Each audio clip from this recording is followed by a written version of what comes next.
La Coalition nationale pour l'éducation pour tous lance les activités de la Semaine mondiale d'action pour l'éducation. À travers cette initiative, elle entend suivre la mise en œuvre du plan sectoriel de l'éducation et de la formation 2017-2030, un référentiel clé pour atteindre l'objectif de développement durable numéro 4. Tahirou Traoré, coordonnateur de la Coalition nationale pour l'éducation pour tous. Chaque année, sous l'égide de la campagne mondiale pour l'éducation, la Coalition nationale pour l'éducation pour tous du Burkina Faso organise la Semaine mondiale d'action pour l'éducation, dont l'objectif est de suivre la mise en œuvre des indicateurs du plan sectoriel de l'éducation et de la formation 2017-2030, principal référentiel de mise en œuvre de l'objectif de développement durable numéro 4 des ODD et de plaider pour leur atteinte d'ici 2030. La particularité de celle de 2026 est qu'elle s'inscrit dans le thème global de la campagne de reconstitution des ressources du partenariat mondial pour l'éducation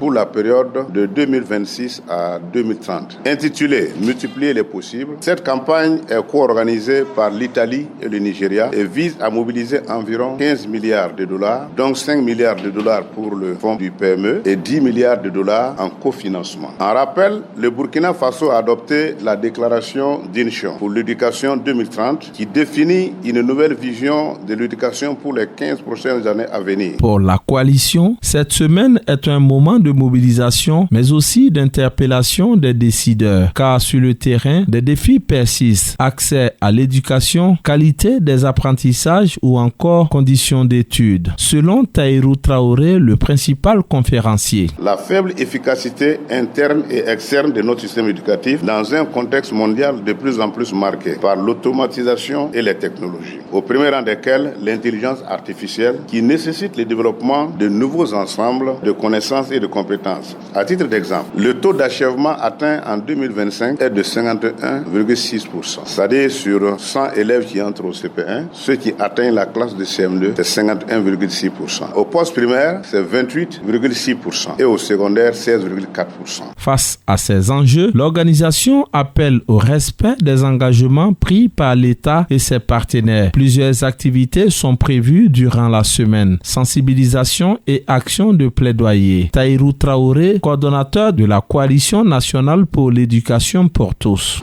L'objectif global de la Semaine mondiale d'action pour l'éducation 2026 est de contribuer à mobiliser largement les acteurs de l'éducation, les partenaires techniques et financiers, les acteurs privés, les communautés coutumières et religieuses, ainsi que les populations pour un financement endogène plus accru du secteur de l'éducation et de la formation au Burkina Faso. De façon plus spécifique, elle vise à contribuer à l'amélioration durable de l'accès, de la qualité, de l'équité, de la gouvernance et du financement du système éducatif burkinabé en cohérence avec les 7 cibles de l'ODD 4. Mener une campagne de plaidoyer sensibilisation fondée sur des données probantes pour renforcer l'accès, la qualité, la gouvernance et le financement de l'éducation préscolaire, de l'enseignement primaire, de l'enseignement secondaire, de la formation professionnelle et technique, de l'enseignement supérieur et de l'éducation non formelle. Renforcer le dialogue politique et la mobilisation des acteurs autour du financement et de la transformation de l'éducation. Un appel pressant alors que l'échéance de 2030 se rapproche et que les attentes restent fortes sur le terrain.